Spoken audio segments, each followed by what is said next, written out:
Welcome to Beyond the Brand, the podcast that takes you inside the world of franchising, brought to you by Business Alliance Incorporated. We're here to share real stories, expert insights, and strategies to help you navigate the franchise industry with confidence. Let's dive in. Welcome in, everyone. Thanks for joining our founder interview today with the co-founder of Millie's Homemade Ice Cream, one of our really exciting new franchise partners, Lauren Townsend. Today, we are going to be hearing the story of Millie's and hopefully give everyone a deeper understanding of the brand and some tools to take with you when you're presenting it to your candidates. So I just want to start off, Lauren, first thanking you for your time today. We always appreciate it and excited to learn a little bit more about your brand. Thanks, Heath. Happy to be here. Can you kind of tell us a little bit about what you did before starting Millie's? What was your background? Yes, I am a self-proclaimed finance nerd. Okay. So prior to Millie's, I worked in finance for 10 years. And my husband, his background, he is a chef Oh, okay. by trade. And funny enough, Heath, we were going to open a French brasserie. Uh-huh. And we went out for ice cream to talk about our future restaurant and what it would look like and feel like. And we had a fairly underwhelming experience at this ice cream parlor. Mm. And that was really the catalyst to the pivot away from the French brasserie to an ice cream business. Uh-huh. My husband convinced me to buy a really expensive contraption called a Paco Jet. This is a Swiss-made tabletop device. Chefs love this device. It makes a lot of cool things, but ice cream is one of them. He convinced me to put it on my credit card. And I said, well, that's fine, but we have to pay it off by the end of the summer. So we started selling ice cream at a pop-up in town and experimenting with recipes in our home kitchen. And that was the start of Millie's. Wow. And how quickly did it grow into, okay, we need to open up our own location and think about how we're going to grow this? Great question. So that first pop-up was during the summer months. And as the summer came to an end, we continued with a delivery service where we would deliver pints of ice cream to subscribers. Okay. So we were like the original Uber drivers, except we had ice cream. Yeah, even better. And we would drive all around town delivering pints of ice cream to our early customers. And that really gave us the confidence and that consumer feedback loop Mm-hmm. to say, okay, there's something here. Maybe we should double down on ice cream. And so we built our first manufacturing facility in 2015. Oh, wow. And then we opened our first retail scoop shop in 2016. And so how did you want Millie's to be different than the parlor you had a bad experience at and even Yeah. the good ice cream franchises or companies out there? Yeah. A couple things. The quality of the ice cream. So we are what the USDA characterizes as super premium. And what that means is that our ice cream is rich and dense and natural. Mm-hmm. When you have a bite of Millie's, you may be satiated after just one bite. It is really rich and creamy. So we are in that super premium category of ice cream, which sets us apart as a franchisor. There aren't many franchise businesses that I'm aware of that are in the super premium category. Some of them are in the premium category, Right. but I'm not aware of many, if at all, that are in that super premium category. Mm-hmm.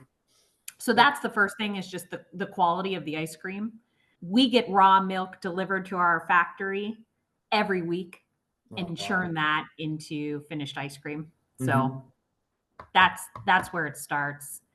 The second thing for us, we knew from the start that we wanted to control the manufacturing process. Mm-hmm. So our franchisees do not make ice cream on site.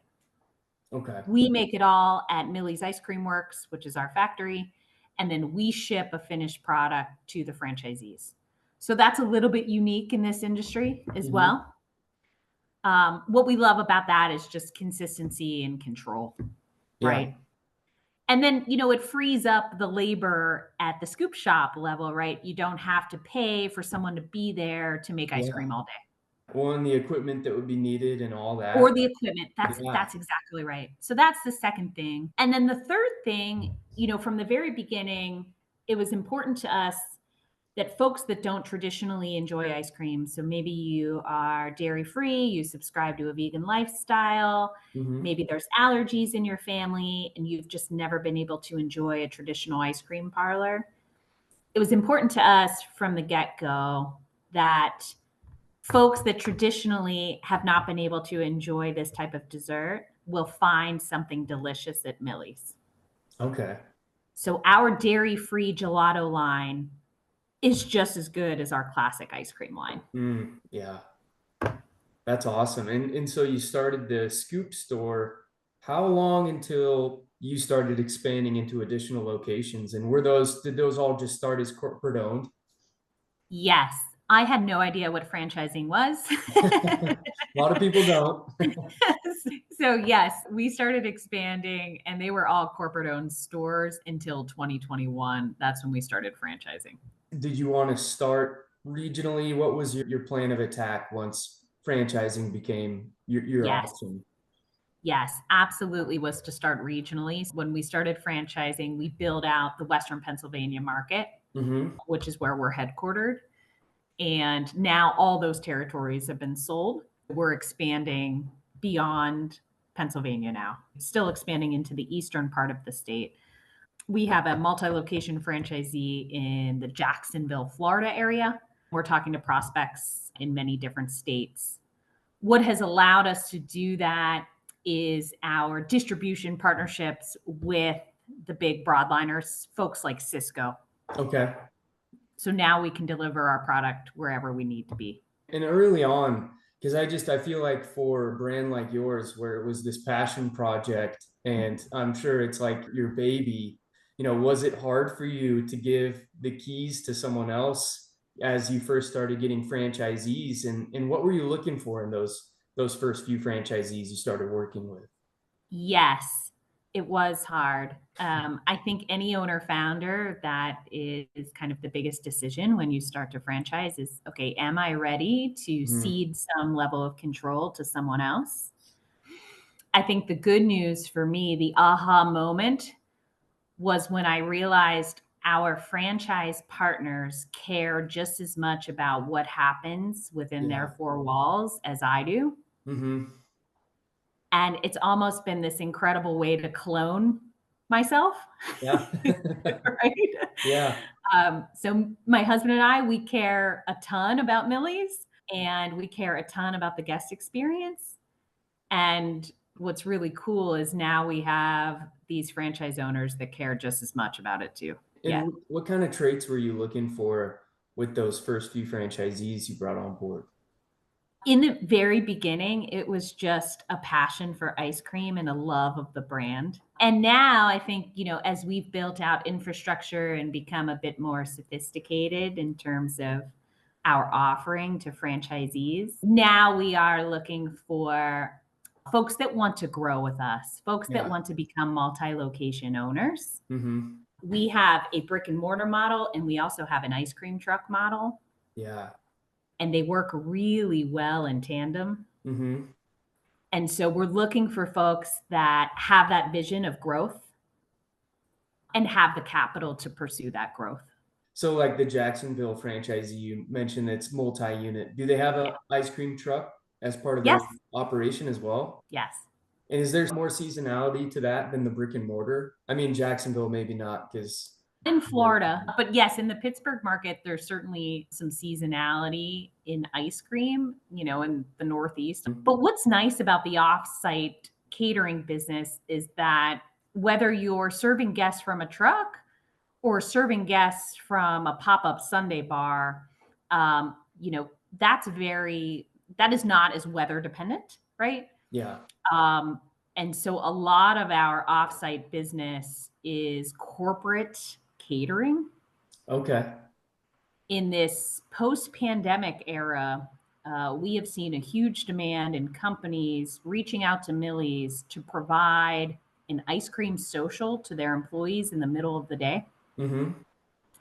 And so we'll show up to a conference room and set up a Sunday bar Oh, and have an ice cream social for 200 to 300 employees. That's a great revenue opportunity for our truck operators. Even though they're not servicing that business from a truck, right. it's still an offsite catering opportunity.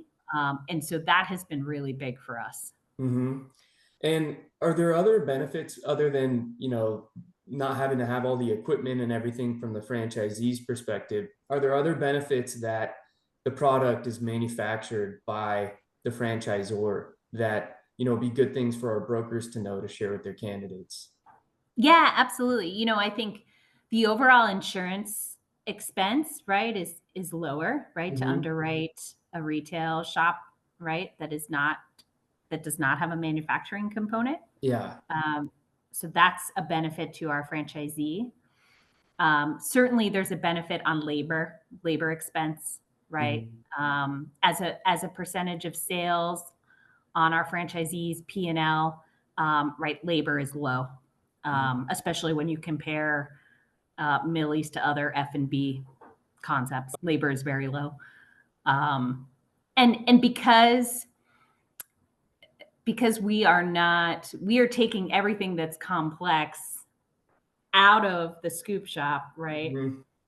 And so that allows your labor pool to grow as well, right? Because you can hire teenagers and not worry. Right. And So that's a nice benefit. And can owners be pretty flexible, or you can be pretty flexible in the spaces that you accept as new locations because you don't need all this equipment? Yes, Heath, that's another benefit. Absolutely. Our typical Millie Scoop shop is 1,000 square feet, Oh, wow. but Yeah. we have gone into spaces as small as 5 to 600 square feet because we don't need all of that equipment. Yes. Mm-hmm. Okay. Excellent. And I'm kind of picturing that dynamic between you and your husband when you started it. You're kind of the numbers and the Yeah. turning of the gears, and then he's product focused. Do you have Yes. other husband and wife franchisees that have made good teams, and what was their dynamic? Yeah, our avatar now for franchisees is a husband wife team. Mm-hmm. So if you look at our franchisees now, many of them are husband wife teams. Okay. What's interesting about all of our husband wife teams is that they are women led. Mm-hmm. Okay. So the wife is actually more involved in the business than the husband is, which has been great. And I think that's because when it comes to the catering business, um, our female franchise owners have had a great deal of success connecting with brides. We do a ton of weddings. Oh, I could imagine.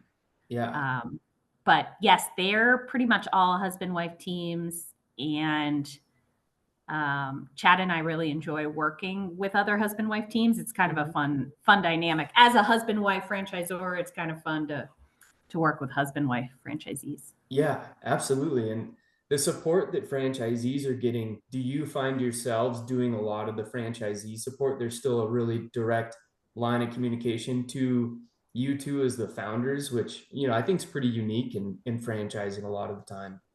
Yes, there is a direct line of communication to us. It's very important that all of our franchisees in this early stage of Millie's are successful, and Chad and Mhm. I are going to do everything in our power to ensure that they are successful. So we spend a ton of time with our franchisees. I'm sure at some point that might not be scalable, Right. Yeah. but at this point, it's really important to us. Yeah, absolutely. And then I just had a question. Where did the name Millie's come from? Millie was my husband's maternal grandmother. Okay. And no, she did not make ice cream. By all accounts, she was a terrible cook. That's ironic. But she had a great name, and she apparently was a very cool woman. How Yeah. do you want the Millie's opportunity presented to candidates so that they really understand the brand and that brokers can kind of weed out certain candidates and know that they're sending ones that could be a good fit? Yeah, great question. I think at the very top of the list, certainly after, monetary qualifications are met, right? Mm-hmm. At the very top of the list, it's got to be a love for hospitality. At Millie's, it's all about the guest experience. I think that our ice cream is second to none, but the reason why people come back is because of the guest experience. And Mm-hmm. so we are looking for partners um, that have an hospitable spirit, right? Mm-hmm. People that really love hospitality. Our statement of purpose at Millie's is crafting every scoop and every moment to make your day. So it's got to be folks that really buy into that. And did your storefronts become really like community oriented places? And that's kind of what Yes. we're looking for franchisees to do where they're starting. Yes. I tell this story a lot, but it's impactful. We opened our first scoop shop in 2016, and we've had 5 wedding proposals there because it was somebody's first date. Oh, wow, that's cool. That's Yeah. really cool. And Yeah. then you guys catered those weddings. Yes, and then we cater the weddings. Yep, exactly. Perfect. And That's, then they name their first child Millie, and yeah, part of the family. And yeah. I know you sent some of our brokers pints, and I heard some amazing things about the ice cream. Christina on our Oh, team was saying it good. was the best ice cream she's ever had. Oh, Um, good. is there like a delivery aspect for customers where they can order pints, or does that go through the franchisee, or is there an aspect of that? Great question. We do ship to the lower 48 states, from our factory every week. Mm-hmm. So folks can place orders on the website to have ice cream shipped to them. But if you live local to one of our franchise locations, the easiest way is to just buy pints there. Okay, you do sell the full pints at locations as Yeah. well. So all of our franchisees have a merchandising freezer Mm-hmm. where they sell pints to go. Okay, perfect.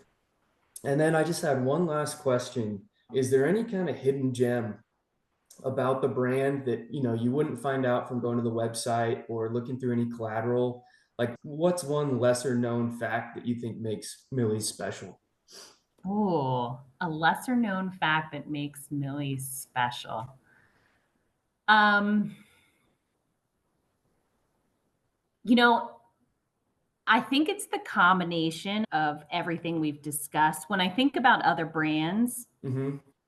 I think sometimes maybe they do one thing really well or 2 things really well, right?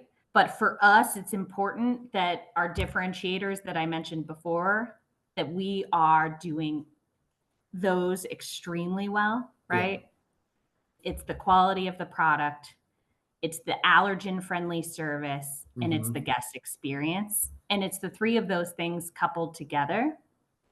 The other thing I'll say too is even though we are a super premium brand and a super premium product, it does not feel overly precious because at the end of the day, people are just looking to have fun when they eat ice cream. Yeah. And so nothing about the experience is ostentatious, right? Mm-hmm. We are just looking to have a lot of fun with what we do. Yeah. We take our manufacturing and food safety very seriously, but we don't take ourselves very seriously. Yeah, I like that.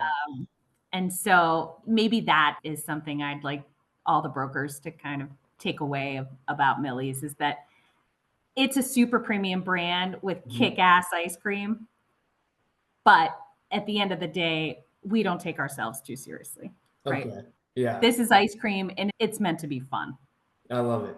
That's excellent. And I forgot one more question, but just as you guys are growing, are there some really hot target markets you want to highlight that brokers should keep Yes. in mind? Yes, absolutely. We love the Florida market. So most of Jacksonville is spoken for at this point. Mm-hmm. We really love the Tampa market. We like Sarasota, Bradenton. We like Naples. We like Orlando. And then up the coast, we really like the Charleston market. We really like the Wilmington market. And we really like the Charlotte market. Perfect. All right. Well, those are all noted, and we'll make sure those are highlighted on your page too, so everyone's made aware of them. But this was a Great. really great conversation, Lauren. So thank you so much for your time sharing the story of Millie's. We're so excited to have you on board as a franchise partner, and really excited for what 2025 will look like as we hopefully are part of you guys' continued growth. Great. Well, Heath, thank you so much for taking the time and allowing us to share our story.